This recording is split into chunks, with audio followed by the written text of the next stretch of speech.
Kadugodi ಬೆಳತೂರಿನ illegal ಲೇಔಟ್ನಲ್ಲಿದೆ ಮಾಜಿ ಸಚಿವ MTV ನಾಗರಾಜರ 50% ಬಂಡವಾಳ.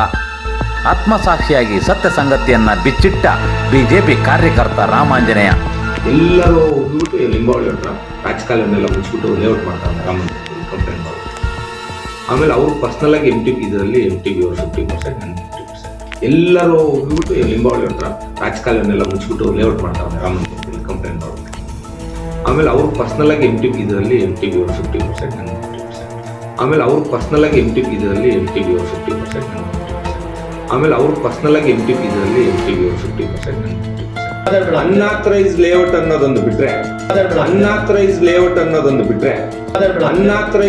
ಅನ್ನೋದೊಂದು ಬಿಟ್ರೆ ಸ್ನೇಹಿತರೆ ನಮಸ್ಕಾರ.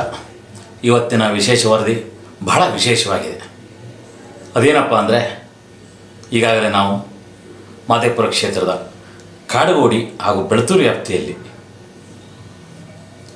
BJP ಕಾರ್ಯಕರ್ತ ರಾಮಾಂಜನೇಯ ನಿರ್ಮಿಸಿರುವಂತಹ ಇಲ್ಲಿಗಲ್ ಲೇಔಟ್ ರಾಜಕಾಲುವೆಗಳನ್ನು ಒಳಗೊಂಡಿದೆ ಅನ್ನುವಂಥದ್ದು. ಈಗಾಗಲೇ ಆ ರಾಜಕಾಲುವೆ ಒಳಗೊಂಡಿರೋ ಬಗ್ಗೆ NGT ಚೆನ್ನೈಯಲ್ಲಿ ಕೇಸ್ ದಾಖಲಾಗಿದೆ, ನಡೀತಾ ಇದೆ. ಅದನ್ನು ಜಗನ್ ಕುಮಾರ್ ಎನ್ನುವ ಸಾಮಾಜಿಕ ಹೋರಾಟಗಾರರು ದೂರು ದಾಖಲಿಸಿದ್ದಾರೆ. ಈ ವಿಚಾರಕ್ಕೆ ಕೆಂಡಾಮಂಡಲವಾದಂತಹ ರಾಮಾಂಜನೇಯ ಏನೇ ಇಲ್ಲ, ಅದು ಅನಧಿಕೃತ ಲೇಔಟ್ ಅಲ್ಲ, ಅದು ಪಕ್ಕಾ ಇದೆ, ಯಾವ ಕಾಲ ಒತ್ತುವರಿ ಮಾಡಿಲ್ಲ ಅನ್ನುವಂಥ ವಿಚಾರಗಳನ್ನು ತನ್ನ ಹಿಂಬಾಲಕರಿಂದ ನಮಗೆ ಕರೆ ಮಾಡಿ ತಿಳಿಸುವಂತಹ ಪ್ರಯತ್ನವನ್ನು, ಸಾಹಸವನ್ನು ಮೇಲಿನ ಮೇಲೆ ಮಾಡ್ತಾ ಇದ್ದಾರೆ. ಇರಲಿ, ಅದೊಂದು ಬದಿಗಾಗಲಿ. ಅವರ ಅಭಿಮಾನಿಗಳ ಬಳಗದವರು ಅದು ಸಾಮಾನ್ಯ. ಆದರೆ ನಾನು ಇವಾಗ ಹೇಳಕ್ಕೆ ಹೊರಟಿರೋ ವಿಶೇಷವಾದ ಸುದ್ದಿ ಏನಪ್ಪ ಅಂದರೆ, ಈ ರಾಜಕಾಲುವೆ ಕಬಳಿಸಿ ಇಲ್ಲಿಗೆ ಲೇಔಟ್ ಮಾಡುವಂತಹ ಭೂಗಳ್ಳ ರಾಮಾಂಜನೇಯ ನಿರ್ಮಿಸಿರುವಂತಹ ಲೇಔಟ್ನಲ್ಲಿ ಮಾಜಿ ಸಚಿವರಾದಂತಹ MTV ನಾಗರಾಜರವರ ಬಂಡವಾಳ ಇದರಲ್ಲಿ ಇದೆ ಅನ್ನೋದು ಭಾಳ ಆಶ್ಚರ್ಯಕರವಾಗ್ತಾ ಇದೆ. ಇದನ್ನು ನಾವು ಹೇಳ್ತಾ ಇಲ್ಲ, ಇದನ್ನು ಖುದ್ದು ರಾಮಾಂಜನೇಯವರೇ ಹೇಳ್ತಾರೆ. ಭೂಗಳ್ಳ ರಾಮಾಂಜನೇಯನೇ ಖುದ್ದಾಗಿ ಹೇಳ್ತಾರೆ. ಈ ನಾನು ನಿರ್ಮಿಸಿರುವಂತಹ ಲೇಔಟ್ನಲ್ಲಿ MTV ನಾಗರಾಜ್ ಅವರ 50% ಬಂಡವಾಳ ಇದೆ, 50% ನಂದು ಬಂಡವಾಳ ಇದೆ ಅಂತಾರೆ. MTV ನಾಗರಾಜ್ ಅವರ ಬೇನಾಮಿ ಆಸ್ತಿ ಪಾಸ್ತಿ ಕೂಡ ರಾಮಾಂಜನೇಯ ಹೆಸರಿನಲ್ಲಿದೆಯಾ ಎನ್ನುವಂತಹ ಸಂಶಯ ಬರ್ತಾ ಇದೆ. ಕಾರಣ ಇಷ್ಟೇ, ರಾಮಾಂಜನೇಯ ಖುದ್ದಾಗಿ ಹೇಳ್ತಾರೆ. ಏನು ಹೇಳ್ತಾರೆ? ನನ್ನ ಲೇಔಟ್ನಲ್ಲಿ MTV ನಾಗರಾಜ್ ಅವರ 50% ಬಂಡವಾಳ ಇದೆ, 50% ನಂದಿದೆ ಅನ್ನುವಂಥದ್ದು. ನೋಡಿ ಹೇಗಿದೆ. ಇದೆಲ್ಲವೂ ಕೂಡ ಒಂದು ಸಣ್ಣ ಸ್ಟ್ರಿಂಗ್ ಆಪರೇಷನ್ನಿಂದ ತಿಳಿದು ಬಂದಂಥದ್ದು. ಅವರೇನು ಅಂದ್ಕೊಂಡ್ಬಿಟ್ಟಿದ್ದಾರೆ, ನಾವೆಲ್ಲ ಸಾಚಾ ಇದ್ದೀನಿ, ಹರಿಶ್ಚಂದ್ರನ ತುಂಡು ಅನ್ನುವಂಥದ್ದು. ಅವರ ಪರವಾಗಿ ಇನ್ನೊಬ್ಬ ಕಾರ್ಪೊರೇಟ್ ಆಕಾಂಕ್ಷಿ ಒಂದಿಷ್ಟು ಬಂಡವಾಳನ್ನು ಕೂಡ ಹಾಕೊಂಡು ಈಗಾಗಲೇ ಕೋಟು ಸೂಟು ಹೊಲಿಸ್ಕೊಂಡು ಐಷಾರಾಮಿ ಕೋಟ್ಯಾಂತರ ಬೆಲೆ ಬಾಳುವಂಥ ಕಾರ್ಗಳನ್ನೆಲ್ಲ ಪರ್ಚೇಸ್ ಮಾಡಿ ಕಾರ್ಪೊರೇಟ್ ಎಲೆಕ್ಷನ್ಗೆ ಸಿದ್ಧವಾಗಿರುವಂತಹ ಸೋಮ್ ಸಿಂಗ್ ಅನ್ನೋ ವ್ಯಕ್ತಿ ಕೂಡ ಈ ಭೂಗಳ್ಳ ರಾಮಾಂಜನೇಯಗೆ ಫುಲ್ ಸಪೋರ್ಟಿವ್ ಆಗಿರೋದು ಖಚಿತವಾಗಿದೆ ಅನ್ನೋದು ಮೊದಲಿಂದ ಗೊತ್ತಿದೆ ನಮಗೆ. ಒಂದು ರೀತಿ ಇವರು ಹಕ್ಕುಬುಕ್ಕರು ಅನ್ಬೋದು. ಕ್ಷಮಿಸಿ, ಹಕ್ಕುಬುಕ್ಕರು ಅಂದರೆ ಅವ್ರು ಕಟ್ಟಿರೋ ಸಾಮ್ರಾಜ್ಯನೇ ಬೇರೆ ಇದೆ. ಇತಿಹಾಸದಲ್ಲಿ ನಾವು ನೋಡ್ತೀವಿ, ಹಕ್ಕುಬುಕ್ಕರು ಕಟ್ಟಿರೋ ಸಾಮ್ರಾಜ್ಯ ದೊಡ್ಡದು. ಆದರೆ ಇವರು ಸೋಮ್ ಸಿಂಗು ಮತ್ತು ರಾಮಾಂಜನೇಯ ನಿರ್ಮಿಸಿರುವಂಥದ್ದು ಎಂಥದ್ದು ಅನಧಿಕೃತ ಲೇಔಟ್ಗಳು, ಕಾಲುವೆಗಳನ್ನು ಕಬಳಿಸಿ ಸರ್ಕಾರಿ ಜಾಗಗಳನ್ನ ಲೀಸಿಗೆ ತಗೊಂಡು ಸದ್ದಿಲ್ಲದೆ ಡಾಕ್ಯುಮೆಂಟ್ ಮಾಡ್ಕೊಂಡು ಅಂಗಡಿಗಳನ್ನ ಕಟ್ಟಿ, ವಾಣಿಜ್ಯ ಮಳಿಗಳನ್ನ ಕಟ್ಟಿ ಬಾಡಿಗೆಗಳು ತಗೊಳ್ಳೋವಂಥದ್ದು. ಸೋಮ್ ಸಿಂಗ್ ಕೂಡ ಸಾಚಾ ಅಲ್ಲ ಅನ್ನೋದನ್ನು ಸ್ಥಳೀಯರು, ಕಾಡುಗೋಡಿ ಬೆಳತೂರು ಭಾಗದ ಜನರು ಹೇಳ್ತಾ ಇದ್ದಾರೆ. ಈಗ ರಾಮಾಂಜನೇಯ ಹಾಗೆ ತಾನೊಬ್ಬ ಕಾರ್ಪೊರೇಟರ್ ಆಕಾಂಕ್ಷಿ ಅಂತೇಳಿ ಬಿಂಬಿಸ್ಕೊಂಡು ಓಡಾಡ್ತಾ ಇರುವಂತಹ ಭೂಗಳ್ಳರ ಸ್ನೇಹಿತ. ಇವರನ್ನು ಕೂಡ ನಾವು ಭೂಗಳ್ಳರು ಅಂತ ನೇರವಾಗಿ ಹೇಳ್ಬೋದು. ಯಾಕಂದರೆ ಈಗಾಗಲೇ ಅವ್ರು ಮಾಡಿರುವಂತಹ ಕೆಲ ಭೂಗಳ್ಳತನದ ಮಾಹಿತಿಗಳು ನಮಗೆ ಲಭ್ಯವಾಗಿವೆ. ಬಟ್ ಈಗ ನಾನು ಹೇಳಕ್ಕೆ ಹೊರಟಿರೋದೇನೆಂದರೆ, ಈ ಸೋಮ್ ಸಿಂಗ್ ಅನ್ನೋ ವ್ಯಕ್ತಿ ಭೂಗಳ ರಾಮಾಂಜನೇಯಗೆ ಬೆಂಬಲವಾಗಿ ನಿಂತಿದ್ದಾನೆ, ಬೆನ್ನಿಗೆ ನಿಂತುಬಿಟ್ಟಿದ್ದಾರೆ. ಅವನು ಉಳಿಸ್ಕೋಬೇಕು, ಅವನು ಹರಿಶ್ಚಂದ್ರನ ತುಂಡು ಎನ್ನುವಂತಹ ಮಾತನ್ನು ಹೇಳುವ ರೀತಿಯಲ್ಲಿ ಮಧ್ಯಸ್ಥಿಕೆ ವಹಿಸುವಂಥದ್ದು ಮೀಡಿಯೇಟರಿನ ಕೆಲಸ.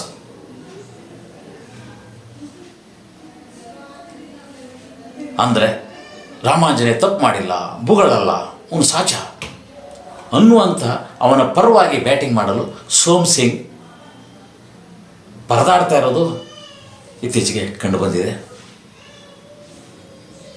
ಅದಕ್ಕೆ ಸಾಕ್ಷಿಯಾಗಿ ತನ್ನ ಕಚೇರಿಗೆ ದೂರದಾರನ ಕರೆದು ಸಂಭಾಳಿಸುವಂಥ ಕೆಲಸವನ್ನು ಸೋಮ್ ಸಿಂಗ್ ಮಾಡಿದ್ದಾರೆ. ಅಂದರೆ ಸೋಮ್ ಸಿಂಗ್ ಭೂಗಳರ ಪರವಾಗಿ ಇದ್ದಾರೆ ಅನ್ನೋದು ಖಚಿತವಾಗ್ತಾ ಇದೆ. ಖುದ್ದು ರಾಮಾಂಜನೇಯ ಹೇಳ್ತಾರೆ, ತಾನು ಮಾಡಿರುವಂಥ ಲೇಔಟ್ನಲ್ಲಿ ಮಾಜಿ ಸಚಿವ MTP ನಾಗರಾಜ್ ಅವರ ಬಂಡವಾಳ 50% ಇದೆ, ಬಂಡವಾಳ ನಮ್ಮದು 50% ಇದೆ ಅಂತ ಹೇಳ್ತಾರೆ. ಅಂದರೆ ಎಷ್ಟು ಧೈರ್ಯವಾಗಿ ಹೇಳ್ತಾರೆ ನೋಡಿ. ಅಂದರೆ ಇವರಿಗೆಲ್ಲ ಮಾಜಿ ಸಚಿವ MTP ನಾಗರಾಜ್ ಅವರ ಸಪೋರ್ಟ್ ಇದೆಯಾ? ಇಂಥ ಭೂಗಳರ ಜೊತೆಗೆ ಅವರು ಶಾಮೀಲಾಗಿದ್ದಾರೆ ಅನ್ನೋದು ಭಾಳ ಆಶ್ಚರ್ಯಕರ. 100 ಕೋಟಿ ಬಾಡಿಗೆ ಪಡ್ಕೋತಾ ಇದ್ದಾರೆ ಅಂತ ಕೇಳ್ಪಟ್ಟಿದ್ದೀವಿ. ಅಂಥವರು ಇಂಥ ಭೂಗಳರ ಸಪೋರ್ಟಿವ್ ಆಗಿರೋದು ಅನ್ನೋದು ಭಾಳ ಒಂದು ಆಶ್ಚರ್ಯಕರ ಸಂಗತಿ. ನನ್ನ ಜಮೀನಲ್ಲಿ ಫಾರ್ ಯುವರ್ ಕೈಂಡ್ ಇನ್ಫಾರ್ಮೇಷನ್, ಇದು ಫಸ್ಟ್ ಸ್ಟಾರ್ಟಿಂಗ್ ನಾನು ಲೇಔಟ್ ಮಾಡಿದಾಗ ಇಡೀ ಕಾರ್ಡ್ಗಳು ನಾನು ಅವಾಗ ಇಲ್ಲಿ ಕಾರ್ಪೊರೇಟರ್ ಕ್ಯಾಂಡಿಡೇಟ್ ಆಗ್ಬೇಕಂತಿದ್ದಲ್ಲ, ಎಲ್ಲರೂ ಹೋಗಿಬಿಟ್ಟು ಲಿಂಬಾವಳಿ ಹತ್ರ ರಾಜಕಾಲುವೆನೆಲ್ಲ ಮುಚ್ಚಿಬಿಟ್ಟು ಲೇಔಟ್ ಮಾಡ್ತಾವೆ ರಾಮಂಜಿ ಅಂತೇಳಿ ಕಂಪ್ಲೇಂಟ್ ಮಾಡ್ಬಿಟ್ಟು. ಆಮೇಲೆ ಅವರು ಪರ್ಸ್ನಲ್ ಆಗಿ ಇದರಲ್ಲಿ MTP ಅವರು 50%, ನನ್ನ 50%. ನನ್ನ ಜಮೀನಲ್ಲಿ ಫಾರ್ ಯುವರ್ ಕೈಂಡ್ ಇನ್ಫಾರ್ಮೇಷನ್, ಇದು ಫಸ್ಟ್ ಸ್ಟಾರ್ಟಿಂಗ್ ನಾನು ಲೇಔಟ್ ಮಾಡಿದಾಗ ಇಡೀ ಕಾರ್ಡ್ಗಳು ನಾನು ಅವಾಗ ಇಲ್ಲಿ ಕಾರ್ಪೊರೇಟರ್ ಕ್ಯಾಂಡಿಡೇಟ್ ಆಗ್ಬೇಕಂತಿದ್ದಲ್ಲ, ಎಲ್ಲರೂ ಹೋಗಿಬಿಟ್ಟು ಲಿಂಬಾವಳಿ ಹತ್ರ ರಾಜಕಾಲುವೆನೆಲ್ಲ ಮುಚ್ಚಿಬಿಟ್ಟು ಲೇಔಟ್ ಮಾಡ್ತಾವೆ ರಾಮಂಜಿ ಅಂತೇಳಿ ಕಂಪ್ಲೇಂಟ್ ಮಾಡ್ಬಿಟ್ಟು. ಆಮೇಲೆ ಅವರು ಪರ್ಸ್ನಲ್ ಆಗಿ ಇದರಲ್ಲಿ MTP ಅವರು 50%, ನನ್ನ 50%.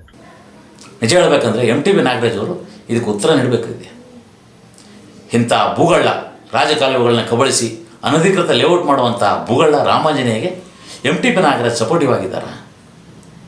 ಇನ್ನು ಮತ್ತೊಬ್ಬರ ಹೆಸರು ಕೇಳಿಬರ್ತಾ ಇದೆ, ಅವರು ಮಾಜಿ ಸಚಿವರು ಬೈರ್ತಿ ಬಸವರಾಜ್, ಅವರು ಕೂಡ ಇವರು ಸಪೋರ್ಟಿವ್ ಆಗಿದ್ದಾರೆ ಅನ್ನೋದು ಕೇಳಿಬರ್ತಾ ಇದೆ. ಅಂದರೆ ಭೂಗಳರಿಗೆ ಮಾಜಿ ಸಚಿವರುಗಳು ಸಪೋರ್ಟಿವ್ ಆಗಿದ್ದಾರಾ? ಅಂದರೆ ಇದು ನಮ್ಮ ಸಮಾಜ ಎಲ್ಲಿಗೆ ಹೋಗ್ತಾ ಇದೆ? ಸಮಾಜದಲ್ಲಿ ಜನರು ಕೂಡಿಟ್ಟಂಥ ಕಷ್ಟದ ದುಡ್ಡನ್ನು ಇಂಥ ಇಲ್ಲಿಗಲ್ ಲೇಔಟ್ಗಳೆಲ್ಲ ಸೈಟ್ ತಗೊಂಡು ಪರದಾಡಬೇಕಾ? ದೊಡ್ಡ ದೊಡ್ಡ ರಾಜಕಾರಣಿಗಳು ಇಂಥ ಭೂಗಳ ಜೊತೆ ಸೇರಿ ರಾಜಕಾಲ ಕಬಳಿಸುವಂಥ ಇಲ್ಲಿಗಲ್ ಲೇಔಟಿಗೆ ಬಂಡವಾಳ ಆಗ್ತಾರೆ ಅಂದರೆ ನಿಜಕ್ಕೂ ನಾಚಿಕೆಗಿನ ಸಂಗತಿ ಇದು. ಇಂಥವ್ರಿಗೆ ಎಂಟರ್ಟೈನ್ ಮಾಡ್ತಾರೆ ಅಂದರೆ ಬಹಳ ನಾಚಿಕೆಗೇಡಿನ ಸಂಗತಿ. ಇಂಥವರ ವಿರುದ್ಧ ತನಿಖೆ ಆಗಬೇಕು. ಅದು ಸಾಮಾನ್ಯ ತನಿಖೆ ಅಲ್ಲ. ಈ ಭೂಗಳ ರಾಮಾಂಜನೇಯ ಅಂತ ಆಸ್ತಿ ಪಾಸ್ತಿ ಬಗ್ಗೆ ಇಡೀ ತನಿಖೆ ಆಗಬೇಕು. ಅಂದರೆ ಸಚಿವರದು 50% ಬಂಡವಾಳ ಆಗ್ತಾರೆ ಅಂದರೆ ಅವರ ಆಸ್ತಿ ಪಾಸ್ತಿಗಳು ಇವರ ಹೆಸರಿನಲ್ಲಿ ಬೇನಾಮಿಯಾಗಿದ್ದಾವ? ಈ ಬಗ್ಗೆ ಇಡೀ ತನಿಖೆ ಆಗಬೇಕು. ಇನ್ಕಮ್ ಟ್ಯಾಕ್ಸ್ ಕೂಡ ರೈಡ್ ಆಗಬೇಕು. ಆವಾಗಲೇ ಒಂದಿಷ್ಟು ಸತ್ಯಗಳು ಹೊರ ಬರ್ತವೆ. ನಮ್ಗೆ ಈಗಾಗಲೇ ಗೊತ್ತಿದೆ ಏನೇನಾಗಿದೆ, ಯಾವ ರೈಡ್ ಆಗಿದೆ ಅಂತಲೂ ಗೊತ್ತಿದೆ ನಮಗೆ. ಆದರೂ ಕೂಡ ಇವರು ಬಹಿರಂಗವಾಗಿ ಹೇಳ್ತಾರೆ ಅಂದರೆ ಈ ರೀತಿಯಾಗಿ ಮಾಜಿ ಸಚಿವರದು 50% ಬಂಡವಾಳ ಇದೆ, ನಂದು 50% ಇದೆ ಅಂದರೆ ನಿಜಕ್ಕೂ ಇದು ನಾಚಿಕೆಗೇಡಿನ ಸಂಗತಿ. ಇಂಥವರ ಬಳಿ ನಮ್ಮ ಸಮಾಜದಲ್ಲಿನ ಜನತೆ, ಮಧ್ಯಮ ವರ್ಗದವರಾಗಲಿ ಯಾರೇ ಆಗಲಿ, ದಯವಿಟ್ಟು ಇಂಥವರ ಲೇಔಟ್ನಲ್ಲಿ ಒಂದು ಸೈಟನ್ನು, ಒಂದು ಅಡಿಯಷ್ಟು ಜಾಗವನ್ನು ತೆಗೆದುಕೊಳ್ಬೇಡಿ. ತೆಗೆದುಕೊಂಡ್ರೆ ನಾಮ ಗ್ಯಾರಂಟಿ 100% ಮನೆ ಕಟ್ಟಿ ನೆಮ್ಮದಿಯಾಗಿರೋಕ್ಕಂತೂ ಸಾಧ್ಯವೇ ಇಲ್ಲ. ಸಾಮಾಜಿಕ ಹೋರಾಟಗಾರ ಜಗನ್ ಕುಮಾರ್ ಅವರ ಹೋರಾಟಕ್ಕೆ ನಮ್ಮ ಚಾನಲ್ ಕೂಡ ಬೆಂಬಲ ವ್ಯಕ್ತಪಡಿಸುತ್ತೆ, ಅವ್ರ ಜೊತೆ ಕೈ ಜೋಡಿಸುತ್ತೆ. ಯಾಕಂದರೆ ಅವ್ರು ಮಾಡೋಕ್ಕೆ ಹೊರಟಿರೋದು ಒಳ್ಳೆಯ ಕೆಲಸ. ಇಂಥ ಭ್ರಷ್ಟ ಭೂಗಳರ ಕೆಲಸ ಕಾರ್ಯಗಳನ್ನು ಬಯಲಿಗೆ ಹಾಕಿದ್ದಾರೆ. ಅವರನ್ನು ನಾವು ಅಭಿನಂದಿಸ್ತೀವಿ. ಭೂಗಳ ರಾಮಾಂಜನೇಯನ ಹಾಗೂ ಸೋಮ್ ಸಿಂಗ್ ಅವರ ಕಾರ್ಯವೈಖರಿಯನ್ನು ಖಂಡಿಸ್ತೀವಿ. ನಿಜಕ್ಕೂ ನಾಚಿಕೆ ಆಗಬೇಕು. ಇಂಥವರನ್ನು ಜನರು ರಾಜಕಾರಣಕ್ಕೆ ಬರಲಿಕ್ಕೆ ಬಿಡಲೇಬಾರದು. ಕಾರ್ಪೊರೇಟರ್ ಆಗಬೇಕು, ಮತ್ತೊಂದಾಗಬೇಕು ಅಂಥೇಳಿ ಓಡಾಡ್ಕೊಂಡು ಇರುವಂತಹ ಸೋಮ್ ಸಿಂಗ್ ಹಾಗೂ ಭೂಗಳ ರಾಮಾಂಜನೇಯವರಿಗೆ ಲಿಂಬಾವಳಿಯವರು ತಕ್ಕ ಪಾಠವನ್ನು ಕಲಿಸ್ಬೇಕು. ತಿಳುವಳಿಕೆಯನ್ನು ನೀಡಬೇಕು. ಇನ್ನು ಚುನಾವಣೆ ಹತ್ರ ಬಂದಾಗ ಜನರು ಇಂಥವರಿಗೆ ಸರಿಯಾಗಿ ಹೇಳಬೇಕಾದ್ದನ್ನು ಹೇಳಬೇಕು, ಮನೆ ಬಾಗಿಲಿಗೆ ಬರದೇ ನೋಡ್ಕೋಬೇಕು. ಇಷ್ಟು ಹೇಳ್ತಾ ಮತ್ತೊಂದು ಸುದ್ದಿಯೊಂದಿಗೆ ಮತ್ತೆ ಭೇಟಿಯಾಗೋಣ. ನಮಸ್ಕಾರ.